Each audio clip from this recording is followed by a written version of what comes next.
Arwa, Arwa, Arwa, Kwika Mwana, Akakorokisi, Kwika Mwana, Akakorokisi. On va démarrer notre bouquin qui s'appelle Emilio Bossi, qui a écrit un bouquin Jésus-Christ n'a jamais existé. En quoi et pourquoi est-ce que Emilio Bossi nous explique que Jésus-Christ n'a jamais existé? Aucun historien contemporain n'a parlé de ce personnage. C'est marqué là. Hein. L'histoire n'a conservé sur Jésus-Christ aucun document. Écoutez bien, hein. C'est ça le problème. C'est ça le problème. L'histoire n'a conservé sur Jésus-Christ aucun document, aucun témoignage, aucune preuve qui établisse la réalité de sa personne, la vérité de son existence humaine. Pourquoi? Parce que nous avons découvert lors de ce live que vous avez à l'écran que les églises étaient un véritable business de renseignement que revend le Vatican aux États du monde. Le plus grand réseau de renseignement du monde, c'est l'Église catholique. Regarde ce qui avait été mis dans la note du CAP. La note du CAP, c'est l'année dernière, le 21 mars 2020, et ils font encore référence à l'Église pour leur donner des renseignements et les aider à maîtriser les foules. Donc, c'est l'histoire qui se répète. Hein. Donc, nous continuons. Jésus n'a laissé aucun témoignage. Lui-même n'a jamais rien écrit. La vérité, Socrate non plus n'a rien écrit, s'étant contenté du seul enseignement oral. Mais entre Socrate et le Christ, il y a 3 différences capitales. La première est que Socrate n'enseigna rien qui ne fût rationnel, ou mieux encore, humain, tandis que le Christ a peu de vérité humaine, mais là beaucoup de fables merveilleuses. La seconde est que Socrate apparaît dans l'histoire uniquement comme un être naturel, tandis que le Christ n'a été et n'est connu que comme un être surnaturel. La troisième est que Socrate eut pour disciples des personnages historiques qui rendent témoignage de son existence, tels que Xénophon, Aristippe, Euclide, Phédon, Échine et le divin Platon. Voilà. Tandis que de tous les prétendus disciples du Christ, il n'en est pas un qui nous soit connu autrement que par les documents suspects de l'Église, comme fut connu leur maître. Si donc, du fait que Socrate n'a rien écrit, on ne peut conclure qu'il n'ait jamais existé.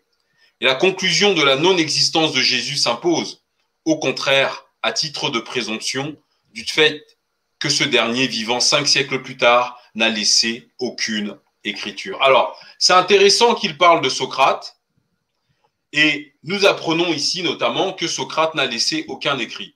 Donc, il y a à Shango, s'il y a plus de 11 000 églises au Congo, c'est une bonne chose, parce que le Congo est en train d'évacuer le catholicisme. C'est en fait, si vous voulez, c'est la destruction par la reproduction en masse, en fait. Donc, le fait de désacraliser au fond ce qui se veut sacré par la multitude de créations de trucs, derrière l'escroquerie intellectuelle et philosophique et spirituelle, va rejaillir auprès des gens. Moi, ça ne me dérange pas, parce qu'en plus, ces églises viennent affaiblir. Parce que, encore une fois, sincèrement, je vous dis une chose, hein. Allez, il y a ce live-là sur les églises. Allez voir ce live. Vous comprendrez pourquoi c'est extrêmement important qu'au Congo, il y ait autant d'églises. Bizarrement, hein, c'est quand même très bizarre. C'est-à-dire qu'en fait, tu combats le feu par le feu. Il n'existe aucun témoignage écrit sur Jésus.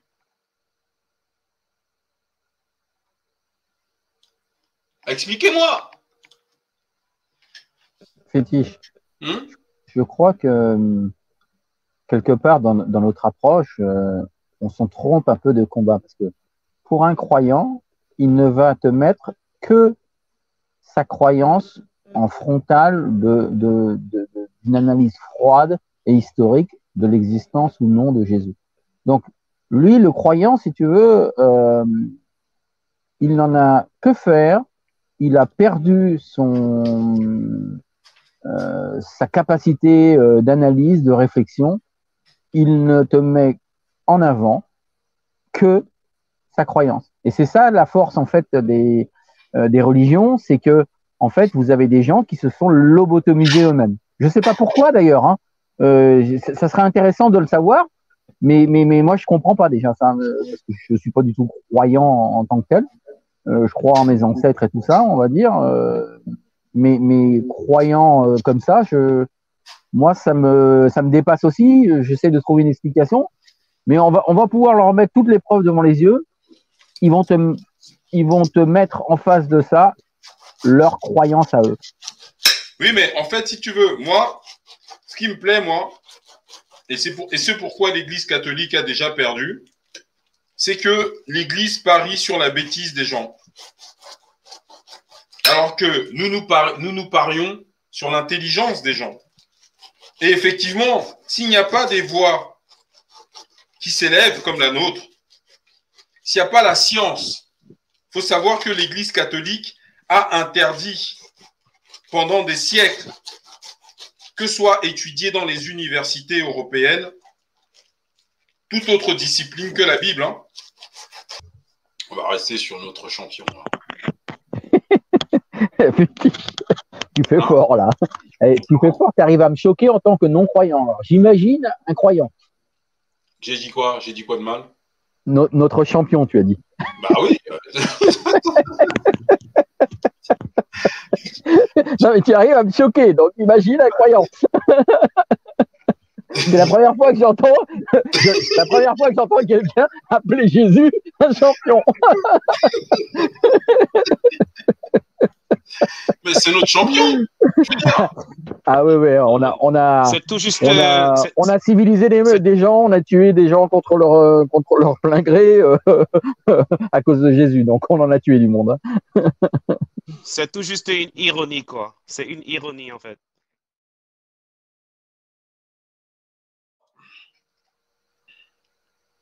Donc, citerez-vous la Bible, elle ne peut pas nous fournir la preuve que le Christ ait été un personnage réel. Et c'est un gros problème hein, pour les catholiques, ça. Hein. Et même nous fournir force preuve contraire. Au vrai, elle est d'un bout à l'autre la preuve de la non-existence de Jésus. Silence étrange de tous les historiens juifs ou païens. En dehors de la Bible, aucun auteur profane, parmi tous ceux qui auraient été ses contemporains, ne nous a transmis à son sujet le moindre renseignement. C'est-à-dire, imaginez en 2021, d'accord ? Tu as la sœur Nganga Asata, qui va dans les hôpitaux. Hôpital Lariboisière, elle met ses mains comme ça. Tous les malades se lèvent, tout le monde est guéri. Hôpital Saint-Antoine, elle dit laissez, je gère, comme ça. Même les amputés, là, les membres ont réapparu, tout va bien. Tout le monde danse, tout le monde chante. Elle va dans les hôpitaux à Melun, partout. Dès qu'elle rentre là, tout le monde sort guéri de l'hôpital.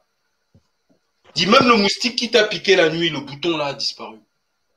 Voilà. Et évidemment, elle fait tout ça. Les foules se soulèvent, elle est reçue partout, machin, etc. Mais aucun journal ne parle d'elle. Il y a les gens qui vraiment, tout le monde veut la voir parce que le monde entier demande des visas pour venir en France voir Nganga Asata.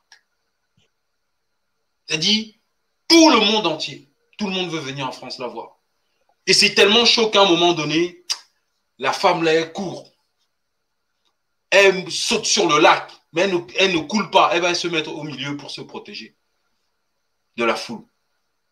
Aucun journal, aucun écrivain, aucun historien, personne ne mentionne 300 ans plus tard son écrit. 1000 ans plus tard, on n'a aucune trace, rien du tout. C'est-à-dire, elle est même arrivée à un endroit où il n'y avait que le désert. Les gens avaient faim et soif. Elle a jeté le sable comme ça en l'air, c'est devenu du pain, du poisson et tout. Les gens ont mangé jusqu'à faire la sieste, en plein cagnard. et personne ne parle d'elle. T'as pas un truc, t'as même pas une maman qui s'est dit en rentrant le soir, non, je vais écrire, la Nganga Asata, là, elle va bricoler même un livre, un truc. On n'a rien. Qui peut avaler ça? Franchement, je suis déjà triste. Hein. Franchement, frère, j'ai fait tout ça là. Et... Non, franchement, je suis triste. J'ai dit, t'as même pas. C'est-à-dire, tu n'as rien. Pas un petit mot dans un journal local, rien. Si. On a un Saint-Suaire qui a été démontré qu'il était faux, mais qui est apparu au XIVe siècle. Voilà. C'est le linceul du Christ, mais bon, c'est un faux. En gros, ce que le frère veut dire, c'est que 1400 ans plus tard, on dit qu'on a trouvé ta culotte. T'aurais pu dire mon pagne.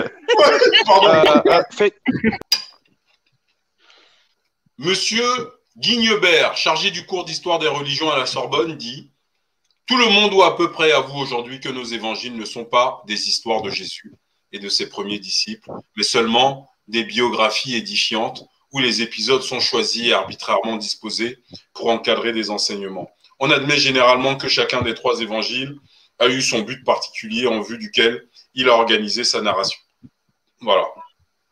Je vous passe le truc. Hein. OK. Alors, ils n'ont parlé de lui qu'étymologiquement pour désigner la superstition chrétienne qui lui avait emprunté son nom et la secte attachée à cette superstition. Ces écrivains, d'ailleurs, n'ont pas connu le Christ. Ils ne se portent pas garant de son existence. Ils ont écrit longtemps après la date à laquelle le Christ aurait vécu. Et ils ne parlent que d'après des manifestations passagères qui attesteraient plutôt la non-existence. Ernest Renan, le plus grand des historiens critiques de Jésus, qui a eu le tort de présenter sa vie de Jésus comme une biographie, alors qu'elle n'est qu'un ingénieux roman, est pourtant obligé de remarquer le silence de l'histoire sur son héros. Les pays grecs et romains n'entendirent pas parler de lui. Son nom ne figure dans les auteurs profanes que 100 ans plus tard, et encore d'une façon indirecte, à propos des mouvements séditieux provoqués par sa doctrine ou des persécutions dont ses disciples furent l'objet. Dans le sein même du judaïsme, Jésus ne fit pas une impression bien durable. Attendez, je coupe un micro là, parce que voilà. Une impression bien durable. Philon, mort avant l'an 50, n'a aucun soupçon de lui. Joseph, né en l'an 37 et écrivant sur la fin du siècle, mentionne son exécution en quelques lignes comme un événement d'une importance secondaire. Voilà, c'est marqué là, dans l'énumération des sectes. Voilà, voyez? Philon, il est où? Pardon, Joseph qui est né en 37 après Jésus-Christ. Voilà. Écrivant sur la fin du siècle, mentionne son exécution en quelques lignes, comme un événement d'une importance secondaire. Oui. Fétiche, il faut dire aussi que les historiens du moment, ne font aucune mention de ce monsieur. Il n'existe pas. C'est ce qu'il nous dit. Il n'existe pas. Oui. C'est ce que ma lecture là, nous enseigne. Aucun historien qui est contemporain, qui a vécu en même temps que Jésus ne parle de lui.